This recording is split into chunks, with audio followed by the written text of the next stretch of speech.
No lo esperaba candidato del PRIAN, ya que Chayotero se le voltea en plena entrevista con una dura entrevista con difíciles preguntas donde pudo haber quedado arrepentido el Chayotero de haber ido a la entrevista. Increíble, pero cierto. Así que pues bueno, sin más preámbulo, pues veamos de qué se trata, cómo estuvo y ahorita comentamos por qué no, ya que no sentía lo duro, sino lo tupido el mismísimo José Ángel Gurría.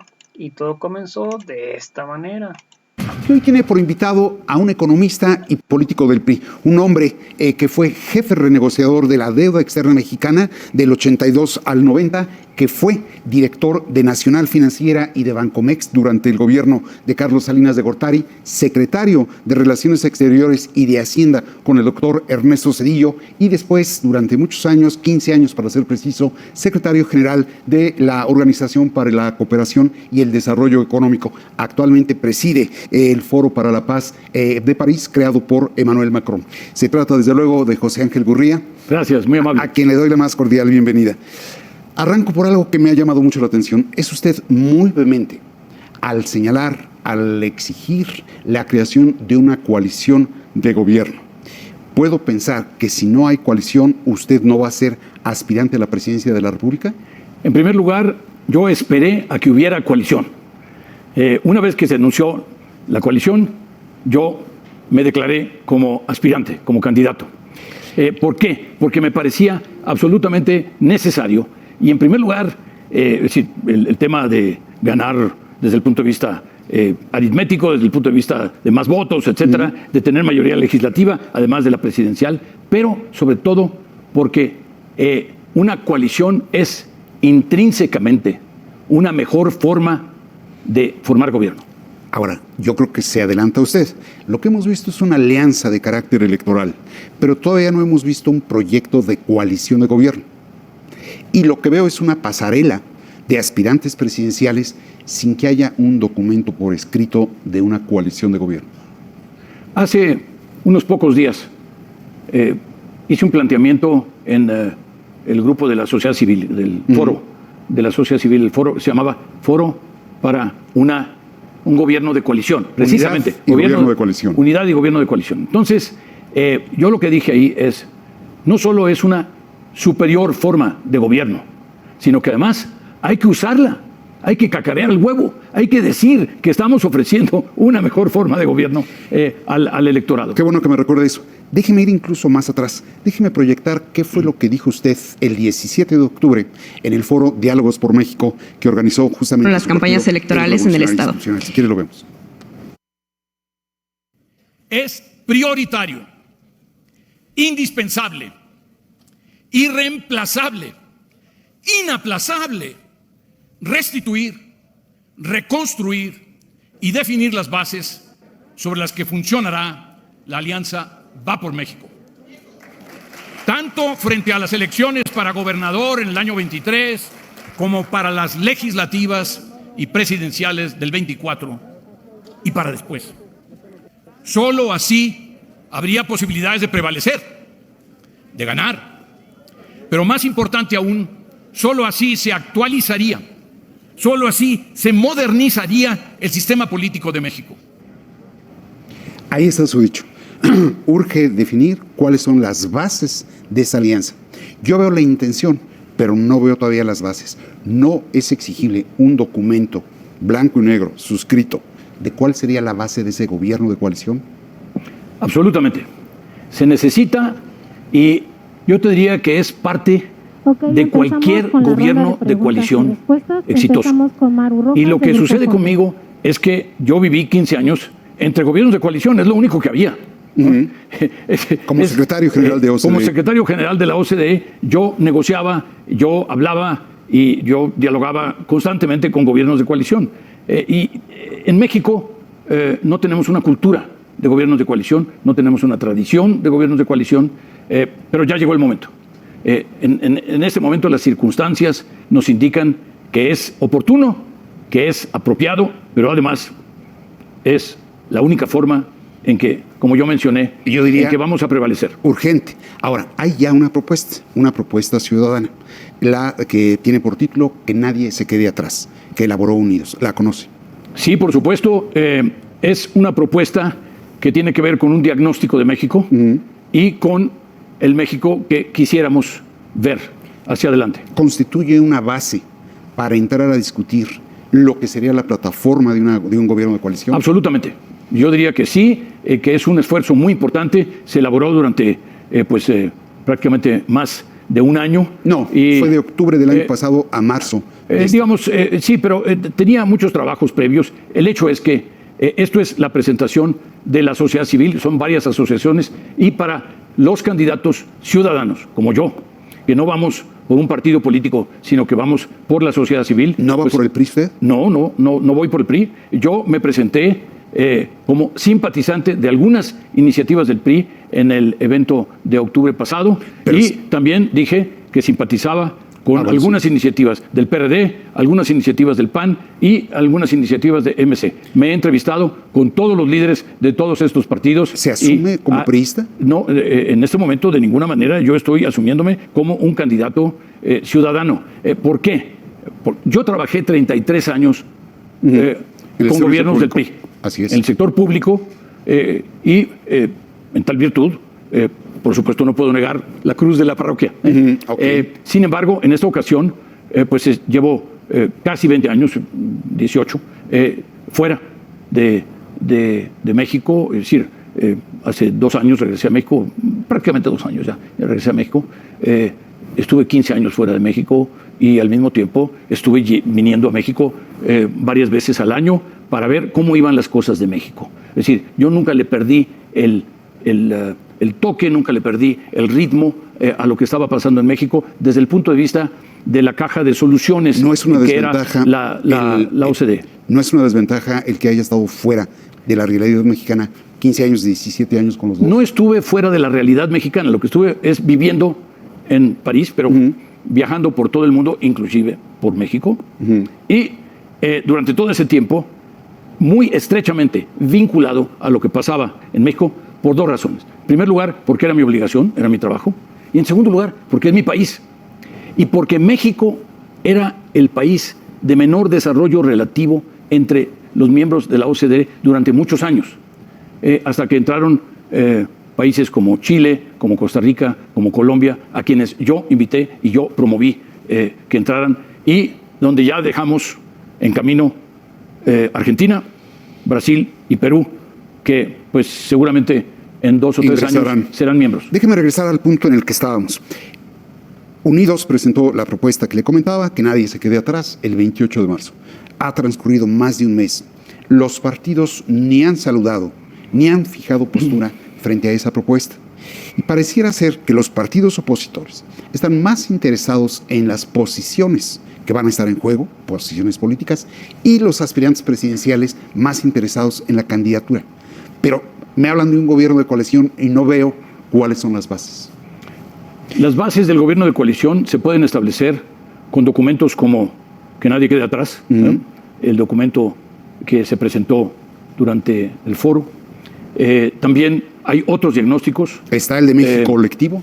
Sí, pero además hay otros diagnósticos como el de la OCDE, como el del Banco Mundial, como el del Fondo Monetario Internacional, como el del Banco de México, como el de tantas instituciones privadas mexicanas que están viendo nuestra realidad. Debo decir que Santiago Krill, el presidente de la Cámara de Diputados, hoy, competidor, decía que, bueno, pues quizá ya México está sobrediagnosticado. La verdad es que nunca se puede usar el calificativo de que estamos sobrediagnosticados, sino que simplemente hay un último estudio que siempre nos revela algo nuevo y siempre nos renueva la aspiración y la ambición. ¿Usted urgiría a los partidos que van a ser el vehículo de la coalición a que se sienten a poner en blanco y negro cuál es el programa de ese gobierno de coalición? Por supuesto que sí, pero también debo decir que ya se ha hecho en gran medida que los diferentes partidos han planteado sus posiciones respecto de qué tipo de país quisieran ver No, hacia adelante, fíjese que no. pero necesitan hacer ahora Han dicho que no quieren, sí, pero no han dicho pero que necesitan quieren. hacer ahora un trabajo de soluciones conjuntas. Estamos hablando de soluciones, efectivamente. Estamos hablando de que el PAN y el PRD y el PRI definan, estoy siendo en estricto orden alfabético, por cierto, Sí. para no cometer pero siempre digo, idealmente MC, se sumen y hagan un diagnóstico común de las soluciones, no solo de los problemas que tiene el país el día de hoy. Así es. Hacen diagnósticos, pero no dan la receta. ¿Qué les diría? ¿Qué le diría a Marco Cortés? ¿Qué le diría a Alejandro Moreno? ¿Qué le diría a Jesús Zambrano? Ahí está su cámara.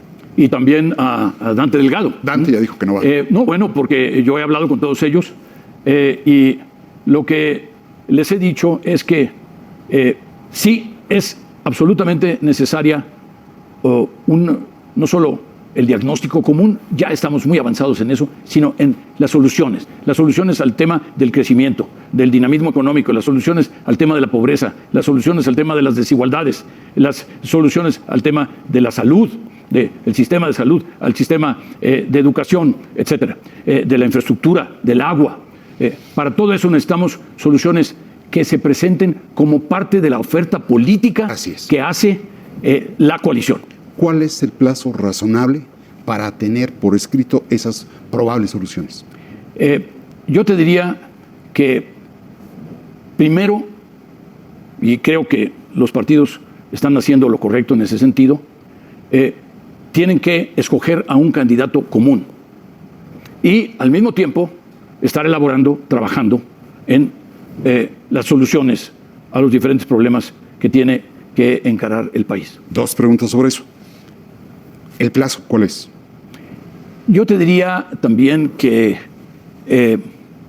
una vez que haya pasado la elección del Estado de México y que entonces se van a acelerar los procedimientos, los partidos políticos tendrán que escoger cuál es el método para escoger un solo candidato, un candidato común entre todos y con la inspiración, con los insumos que le provea la sociedad civil. ¿Puedo pensar julio? Las elecciones de Domex y Coahuila es junio. Una vez que terminen las elecciones de gubernaturas en el año 23, yo te diría lo más pronto posible. Ahora, eso no quiere decir que haya que hacerlo de manera precipitada, tampoco quiere decir que haya que, va a ser un ejercicio cuidadoso, complejo de equilibrios. Eso se tiene que reflejar en la plataforma que se plantee como soluciones. Ahora, curiosamente, usted, a diferencia de Jesús Reyes Heroles, usted dice, él decía primero el programa, después el hombre. Usted dice el hombre y el programa, ¿correcto? Sí, yo creo que tenemos que trabajar en las dos cosas al mismo tiempo. Se tiene que hacer un sistema para escoger al candidato, eso es básico. Ya hay alguna prisa en virtud de que el gobierno tiene ya por mucho tiempo circulando a sus posibles candidatos. Sin embargo, en el caso del proyecto, del programa, de lo que yo llamaría el manifiesto, ¿no? Electoral, también habría que hacerlo. Y tratar de que ambos eventos concurran, de que ambos eventos sean lo más simultáneo posibles. Muy bien, vamos a seguir hablando de varias cuestiones, pero déjeme ir primero a un corte.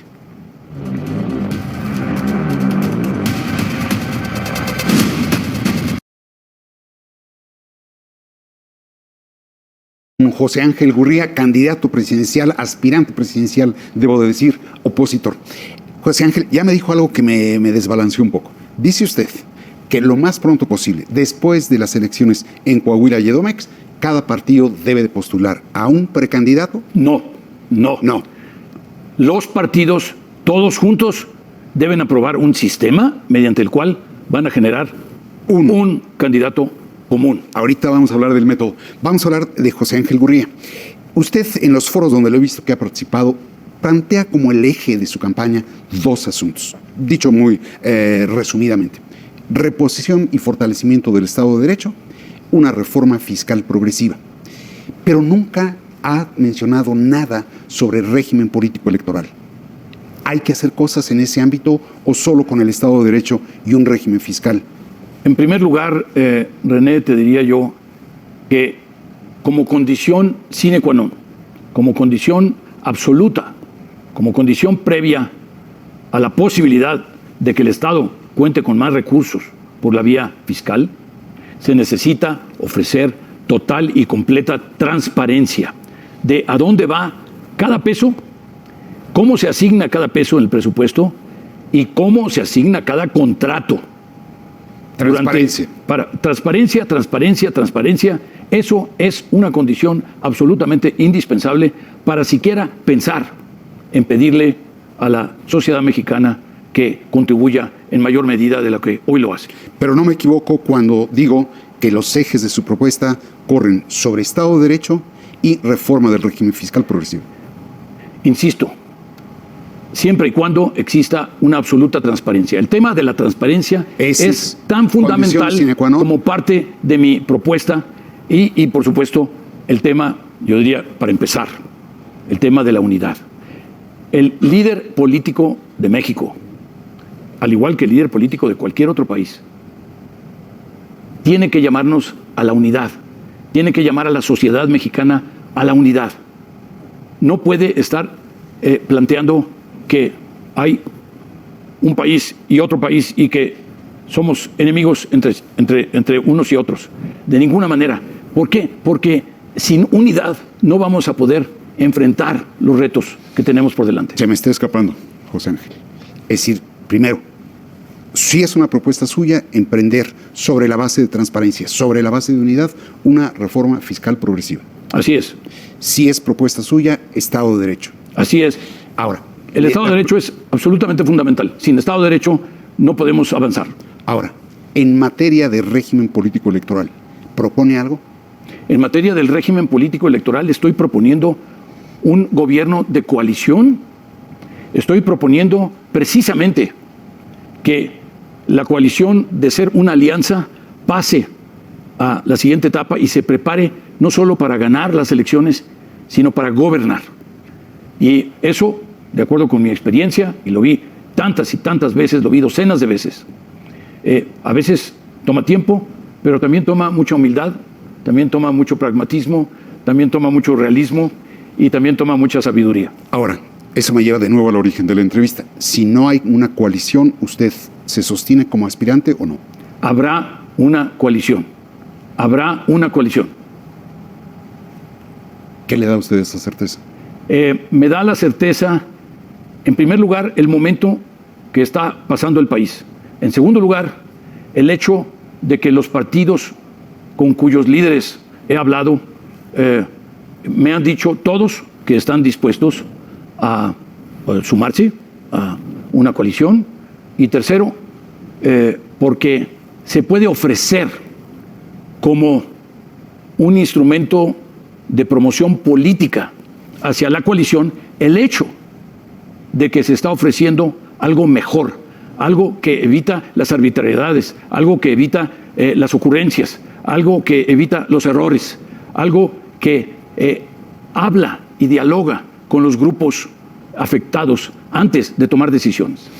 Qué bueno que me dice eso. Déjeme proyectar algo que dijo en el foro que usted ya mencionaba, el de Unidad y Gobierno de Coalición, el pasado 18 de abril. Si quiere lo vemos. Muy bien. El próximo gobierno, el que yo aspiro a dirigir, va a ser de los más ingratos de la historia. Va a tener que dedicarse de tiempo completo a reconstruir la economía, pero también lo social, lo del medio ambiente, lo de los jóvenes, lo de las mujeres, lo de los empresarios nacionales y extranjeros, las instituciones, la confianza.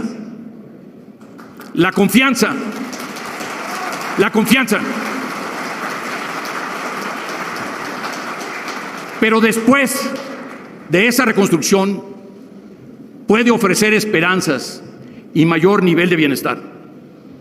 Por eso hay que ofrecer una coalición. Ahí está su hecho. Usted es un kamikaze. ¿Por qué? Quiere encabezar un gobierno ingrato. No. lo que pasa es que este es un diagnóstico objetivo de cómo será el próximo gobierno. Y lo que yo estoy diciendo es que estoy preparado para encabezar ese gobierno. Pero el hecho de que será ingrato, ni duda cabe. El hecho de que será difícil, ni duda cabe. El hecho de que no va a haber grandes oportunidades de lucimiento, ni duda cabe. ¿Ofrece lágrimas, sudor y sangre? Mira, en el caso de Churchill, estaban en una guerra. Nosotros no estamos en una guerra, afortunadamente, pero desde el punto de vista de la calidad del gobierno, pues lamentablemente vamos a tener que reconstruir, y en muchos casos vamos a tener que reconstruir desde abajo. Lo que pasó el sábado pasado con todas estas legislaciones que se aprobaron prácticamente al vapor durante la madrugada, sin participación de la oposición, sin ir a comisiones, etcétera, es decir, con una violación de todos los temas, de todos los procedimientos que están previstos en nuestras propias leyes. Fue dramático, fue algo terrible, fue una tragedia para México. Y yo te diría que ese es el tipo de cosas que no pueden volver a suceder en nuestro país.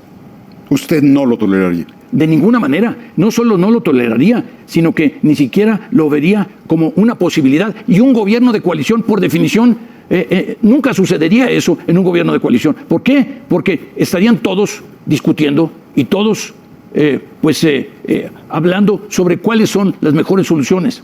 Un gobierno de coalición ofrece mejores soluciones, por definición. No es una visión muy romántica la suya, es decir, no han dado señales, han dicho que quieren ir juntos, pero no han especificado, por eso la insistencia que estoy yo acosándolo, no han dado ninguna señal de integrar una coalición de gobierno. Se inclinan por la alianza electoral. ¿Puedo yo pensar que si no hay esa coalición, van al fracaso a la oposición? El señor Alejandro Moreno, el señor Marco Cortés, el señor Zambrano y el señor Dante Delgado, todos son personas que llevan muchos años llevándole el ritmo muy cuidadoso, llevándole las palpitaciones a nuestra sociedad y a nuestra economía. Y todos ellos lo que han dicho es que sí, efectivamente, estamos ante un nuevo paradigma, que estamos frente a un nuevo reto. Vamos a tener que construir no solo una alianza para prevalecer en el proceso electoral, sino además un gobierno de coalición. Por eso es que la sociedad civil organizada tuvo este foro en el que fuimos todos, pero también yo te diría, los partidos políticos que son legalmente quienes están ¿con la licencia para conducir? Sí, son los que, tienes razón, son la licencia para conducir. Los partidos políticos van a ser inspirados por la sociedad civil, sí, pero ellos mismos. Estamos hablando de líderes que no solo están viendo su propio interés o están viendo el interés del propio partido, sino que también tienen en mente el interés de México. ¿Seguro? Absolutamente. Yo no puedo meter en el mismo costal a los 4 dirigentes. Digo, mira, no se pueden meter en el mismo costal en muchas cosas porque son personalidades totalmente diferentes, pero hay algo que está en el proceso mismo, y es que eleva la visión y eleva la ambición de los líderes de los partidos políticos, porque al final son ellos los que van a tener que decidir el futuro del país a la hora de designar los candidatos. Estamos hablando no solo del candidato a la presidencia, no. 9 gobernadores. Estamos hablando del Distrito Federal, estamos hablando de los 500 legisladores y de todos los senadores, y estamos hablando después de regidores y de... estamos hablando de miles de funcionarios electos. Regresemos a la mención que traje del foro donde estuvo. Dice usted que hay que reconstruir la economía. Y curiosamente ese es quizás el único capítulo donde ha logrado mantener cierta estabilidad el actual gobierno. Pero ¿cómo puedes decir eso cuando tenemos prácticamente 0 promedio de crecimiento durante los 6 años. Es decir, hemos tenido una ausencia de confianza que ha provocado una ausencia de inversiones o una insuficiencia de inversiones que ha provocado una falta de crecimiento. Y entonces, sí, tuvimos una caída en virtud de la pandemia, pero también la caída fue más profunda porque el Estado mexicano no contribuyó para paliar la suerte de los desempleados, para paliar la suerte del 1,5 millones de pymes que tuvieron que cerrar. Y por otro lado, porque el rebote, en tal virtud, no fue tan fuerte como hubiéramos esperado. Nos fue bien el año pasado, el año 2022, pero otra vez durante el 2023 y el 2024 tendremos un crecimiento muy anémico. Es decir, vamos a tener primero 20 años antes de este gobierno de alrededor del 2%. Luego este gobierno promedio cerca de 0. Y después dicen los expertos que los próximos 10 años vamos a crecer otra vez al 2%. Es decir, estamos con un déficit enorme de crecimiento. Tendríamos que estar creciendo al 5% anual durante los próximos 30 o 40 años para reducir estos déficits, para reducir la pobreza, para reducir las desigualdades, para mejorar la calidad de los servicios públicos, de infraestructura, el agua, etcétera. Ahora, a usted le tocó, para bien o para mal, participar en gobiernos justamente que adelgazaron y desmantelaron el Estado. ¿Cómo es que ahora usted propone reconstruir el Estado? Bueno, cuando yo fui secretario de Hacienda, el último año crecimos al 7%. Por cierto, eso veo que no ha sucedido desde entonces, lamentablemente, ¿no? Es decir, quiere decir que si se introduce confianza, hay inversión y puede haber crecimiento hasta del 7%. Yo estoy hablando de sostener un crecimiento del 5%, cosa que prácticamente todos los gobiernos, no es un tema de este gobierno nada más, todos los gobiernos han dicho 5% sostenido y pues, no ha sido posible en los últimos 6 o 7 sexenios. ¿Y José Ángel Gurría dice, voy por el 5%?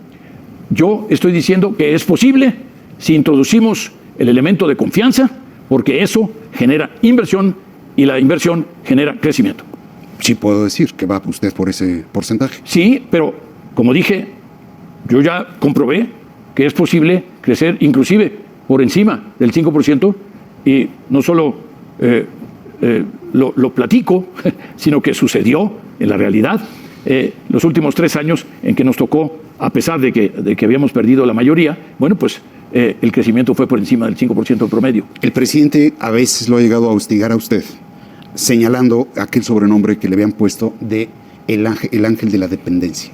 ¿Le afecta? Esto fue un mote que me puso Adolfo Hegevich, que era subsecretario de Comercio, de Industria y Comercio, en aquella época se llamaba, y él decía que el que me había puesto ese sobrenombre había sido el propio presidente de la Madrid. La verdad es que nunca sabremos, lamentablemente ya no están con nosotros ninguno de los dos, pero yo te diría que después de eso, pues a mí me tocó renegociar la deuda, lo hice con éxito y finalmente desde entonces no hemos vuelto a tener un problema de deuda externa. ¿Qué sobrenombre le gustaría? ¿El ángel de la independencia? No, porque el ángel de la independencia es una maravillosa estatua que está en el Paseo de la Reforma. Simplemente yo diría que como funcionario público hice mi trabajo y cumplí con mi deber. No hay alias. No, porque es muy complicado esto de que le pongan a uno un apodo, ¿no? Pero mejor se lo pone usted. Pues yo diría que mejor que me digan Ángel Gurría. Ángel Gurría, muy bien. Ahora, Ángel, usted obviamente no se declara un populista. Usted se declara un neoliberal, un tecnócrata. De ninguna manera. Yo te digo, René, yo no sé qué quiere decir esto de neoliberal o conservador. Lo que yo sé, lo que mi experiencia me dice, y yo en esto tengo una experiencia única, es que todos los países quieren crecer más, que todos los países quieren tener más empleos, mejor pagados empleos, que todos los países quieren entrenar mejor a su fuerza de trabajo para que estén mejor preparados para el futuro. Y yo te diría que todos los países quieren bajar la inflación y que todos los países quieren tener tasas de interés más fáciles, cosa que hoy, en este momento, estamos pasando por un momento de altísimas tasas de interés y inflación muy importante. Ahora, en virtud del tema, algo con lo que no tenemos mucho que ver, que es la invasión de Rusia a Ucrania, más la falta de competencia en México. En una palabra, ¿cómo se definiría José Ángel? Yo diría, en primer lugar, como alguien que aspira a unir a la sociedad mexicana, a reanudar el diálogo de la sociedad mexicana con el gobierno, que se rompió, que se destruyó y que está dando como resultado tan malas políticas públicas. ¿Va por la reconciliación? Por supuesto que voy por la reconciliación, porque lamentablemente ha habido una animosidad entre los grupos sociales. Insisto, el líder político de este país tiene que generar la unidad, tiene que generar el mismo propósito para luchar en contra de tantos y tantos retos que tenemos por delante. Para tratar de perfilarlo un poco, mencióname 2 nombres de a quienes le gustaría tener en su gabinete. 2 nada más. Durante el evento, el foro que organizó la sociedad civil, varios de los participantes dijeron, aquí estamos los miembros del gabinete, ¿no? Y alguno será probablemente el líder de ese gabinete. Yo estaba con algunos de los compañeros y pues yo les decía, oigan, pues no, yo realmente no aspiro a ser miembro del gabinete. Yo ya fui miembro del gabinete, fui secretario de Relaciones Exteriores, fui secretario de Hacienda, fui director de algunos organismos de promoción del Estado en materia de pymes, en materia de exportaciones, etcétera. Yo lo que aspiro es a ser el presidente de la República. Muy bien. Mencióname 2 miembros de su gabinete. Serán los mejores hombres y mujeres y serán parte de un gobierno de coalición y también, eso no quiere decir que tengan que ser de hueso colorado de los partidos políticos, serán los mejores hombres y mujeres en sus respectivos temas. No le pido al gabinete, le pido 2. No, yo creo que primero sería prematuro y en segundo lugar sería injusto, porque todos los días estoy pensando en quiénes podrían acompañarme, pero también hay que recordar que primero hay que pasar 2 aduanas. La primera es ser el candidato común de la coalición de oposición y segundo, después, pues hay el pequeño detalle de que hay que ganar una elección.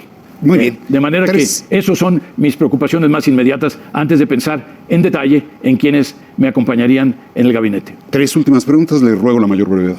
1, si José Ángel Gurría no es candidato presidencial, no lo voy a ver de candidato al Senado, ni de candidato a diputado, ni de secretario de Estado, si eventualmente gana la oposición. Lo que voy a hacer es poner todo mi entusiasmo y toda mi experiencia al servicio de quien sea designado, ya sea hombre o mujer, de la candidata o candidato. Pero, pues, lo que yo espero es ser el que resulte designado. Pero no se ve ya como secretario de Estado, como senador de la República. En este momento yo aspiro a ser el próximo presidente de la República. Muy bien.